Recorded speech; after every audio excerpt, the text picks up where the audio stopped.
ఓబేబీకి executive ప్రొడ్యూసర్గా చేయడానికి నాకు అవకాశం వచ్చినప్పుడు సమంత గారితో చేస్తున్నాను అన్న హ్యాపీనెస్ ఒకటి, దానికన్నా 1% ఎక్కువ సురేష్ ప్రొడక్షన్లో వర్క్ చేస్తున్నాను సంతోషం ఒకటండి.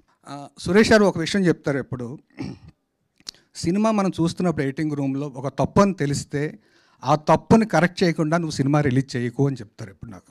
నేను ఫస్ట్ చెప్పేది అనుపమ గురించి అండి.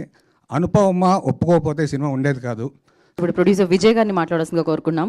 సో ఎగ్జిక్యూటివ్ ప్రొడ్యూసర్గా ఎన్నో చిత్రాలకి ఆయన వర్క్ చేయడం జరిగింది. 47th ప్రొడ్యూసర్గా లాంచ్ అయ్యారు. ఇప్పుడు ఆనంద మీడియా ద్వారా పరదాన్ని తీసుకొస్తున్నారు అనమాట. విజయ్ గారు please go ahead. Media friends అందరికీ నమస్తే అండి. సురేష్ సార్ గురించి మాట్లాడడానికి నాకు ఎప్పుడూ అవకాశం రాలేదు. ఇప్పుడు ఒక్క నిమిషం మాట్లాడతాను.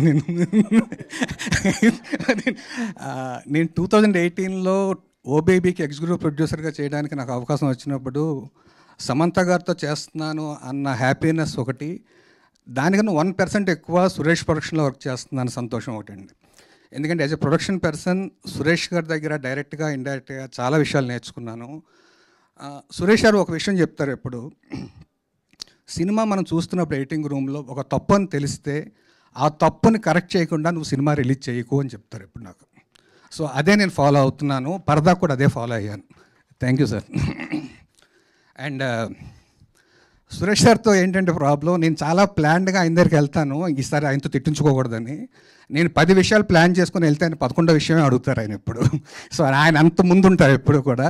సో సురేష్ సార్తో నేను చాలా తీయని అనుబంధం నాకు. Thank you Suresh sir.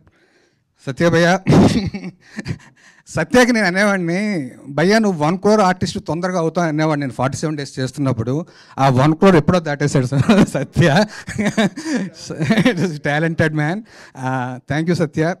అంటే సురేష్ సారు సత్య వచ్చినందుకు అది నాకు నా ఫ్యామిలీ లాగా అనిపిస్తుంది, నాకు గెస్ట్ లాగా ఎప్పుడూ అనిపించదు. అండ్ కమింగ్ టు పరదా in the name of love,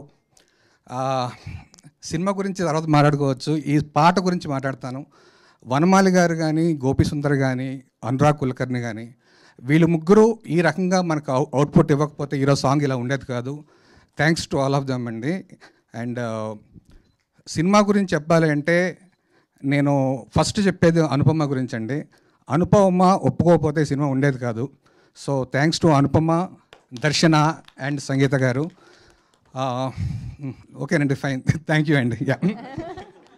so thank you so much Vijay గారు. మీ అయ్యో ఇది పోటీ ప్రపంచం. మా ప్రవీణ్ అండ్ టీమ్కే నేను తర్వాత మాట్లాడతాను. ది డిడ్ ఎక్సలెంట్ జాబ్ అండి. Thank you.